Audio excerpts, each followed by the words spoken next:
Hi, Stephanie. We are so excited to have you here, and we are really curious to hear all about your project, Female Perspectives. Can you tell us more how everything started? Sure, I would love to do that. Several years ago, I had this yearning that I wanted to raise awareness to the topic of sexual violence. Back then, I had just finished my training at the local rape crisis center to be an advocate, and I accompanied many survivors of sexual violence to the local hospitals during their SAT exams to be there while law enforcement was interviewing them or have an interrogation, and also during the forensic exams.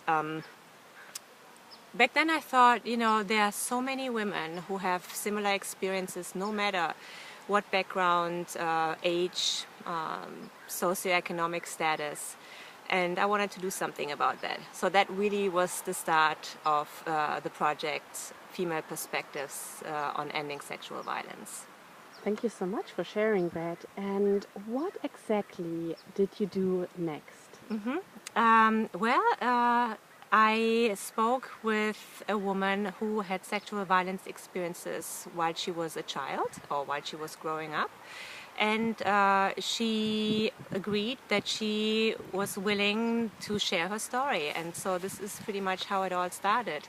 I compiled a list of questions that I'm asking every survivor or every participant of this project. And then I also include a photographic part for each segment. And did you already get published? I did, yes. I was published on an online news service called the Women's International Perspectives. And what is your next phase of that project? Well, the next phase is that I would like to take the project international. I have made contacts with various organizations in Bosnia-Herzegovina, in Kosovo and Montenegro. And it's planned that this coming spring I will travel there and interview women survivors of violence or sexual violence, and will continue what I did here. I will interview them, and I will also use photography as a powerful tool to raise awareness. And is there anything we can do to support you on this path of raising awareness about this really important topic?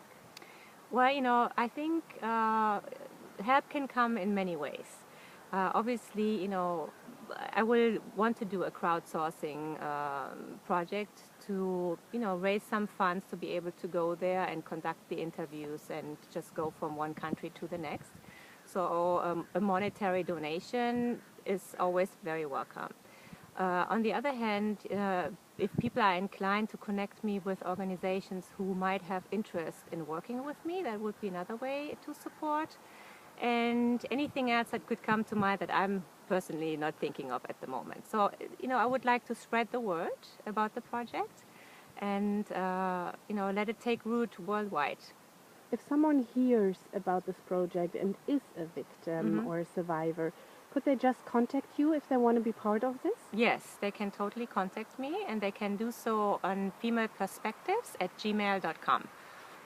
And what is your next big vision, the really big vision, if you see this project in, let's say, a year or 2 years from now? My vision for this project has been that I strongly believe that every woman shares similar experiences in their healing process after they experience sexual violence. Obviously, every single incident is a very personal path. However, I found that whether it's here in America, whether it's in Europe, or whether it's in Africa, or wherever on this Mother Earth, the issues that people or women have in particular after they had a sexual violence experience on their healing path are very similar. They are ashamed, they have boundaries to speak about it, and the more we can overcome these obstacles, the less acceptable sexual violence will become.